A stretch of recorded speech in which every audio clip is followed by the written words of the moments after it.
Bhavnagar Somnath highway ઉપર બુધેલ નજીક ટોપ 3 રેસ્ટોરન્ટની પાસે ટ્રિપલ અકસ્માત સર્જાયો હતો। કાર બાઇક આઈસર વચ્ચે અકસ્માત સર્જાયો હતો। ભાવનગરના બુધેલ ટોપ 3 રેસ્ટોરન્ટ સામે આઈસર ગાડી રોંગમાં આવતી હોય ત્યારે સામેથી આવી રહેલી કારના ચાલકે આઈસરથી બચવા માટે આગળ જઈ રહેલા બાઇક ચાલકને ટક્કર મારી હતી, જેમાં બાઇક ચાલકને ઈજા થતા ભાવનગરની સરટી હોસ્પિટલ ખાતે ખસેડાયો હતો।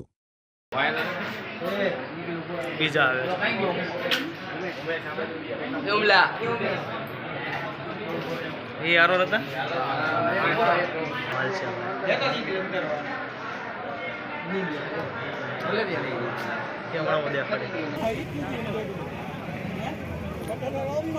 मोटा भाई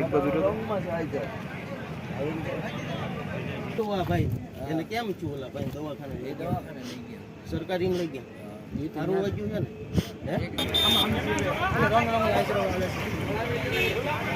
હા ટીકાની માર દે